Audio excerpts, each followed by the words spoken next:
Francis പാപ്പയുടെ ആപ്തവാക്യം കരുണ തോന്നി പാപിയായി എന്നെ അവൻ തിരഞ്ഞെടുത്തു എന്നുള്ളതാണ്.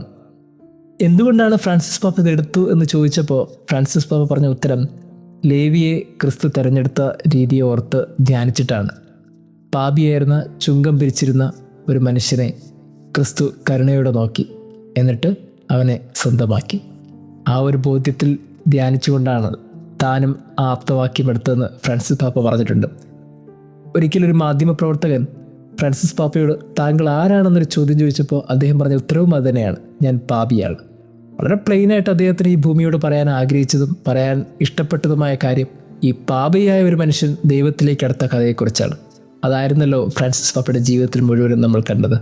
ഒരു മനുഷ്യൻ എങ്ങനെ ദൈവത്തിലേക്ക് വളരെ നൈസർഗികമായി എത്താനാകുമെന്ന് ഈ ഭൂമിയെ പഠിപ്പിച്ച പാപ്പയാണ് അദ്ദേഹം. അങ്ങനെയാണെങ്കിൽ ഇന്നത്തെ സുവിശേഷവും നമ്മളെ ഓർമ്മിപ്പിക്കുന്നത് തന്നെയാണ് ഓരോ പാപിക്കും എത്ര മനോഹരമായി ക്രിസ്തുവിലേക്ക് എത്താൻ സാധിക്കും. ആ മനോഹാരിത ഇന്ന് സുവിശേഷത്തിൽ നമ്മൾ വായിക്കുകയാണ്. ലേവി യഹൂദിൽ നിന്ന് ചുങ്കം പിരിച്ചിരുന്നവനാണ്. റോമ സാമ്രാജ്യത്തിന് വേണ്ടിയാണ് പിരിച്ചത്. അതുകൊണ്ട് തന്നെ ഒരു ജനം മുഴുവൻ അവനെതിരായിരുന്നു, ഇഷ്ടമില്ലായിരുന്നു, വെറുപ്പായിരുന്നു. എല്ലാവരും ഇഷ്ടപ്പെടാതെ വെറുപ്പോടെ നോക്കിയിരുന്ന ഒരു മനുഷ്യനെ ക്രിസ്തു നോക്കി.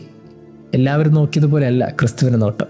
ആ കണ്ണുകളിൽ വ്യത്യസ്തമായൊരു കരുണയുണ്ടായിരുന്നു, സ്നേഹമുണ്ടായിരുന്നു.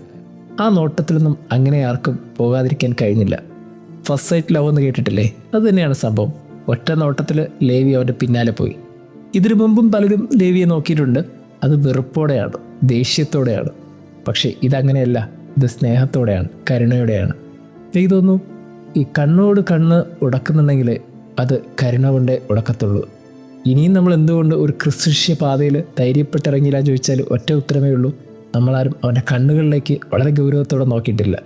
അവൻ്റെ കണ്ണുകളിലേക്ക് ഒരു 2 മിനിറ്റ് നോക്കാൻ നമുക്ക് മനസ്സുണ്ടെങ്കിൽ കാര്യം തീർച്ചയായിട്ടും മാറി മറിയും. നമ്മളും അവൻ്റെ പിന്നാലെ പോകും, മറ്റൊരു വിളിയും കേൾക്കാതെ, മറ്റൊന്നും ചിന്തിക്കാതെ. ദൈവം നമ്മെ അനുഗ്രഹിക്കട്ടെ.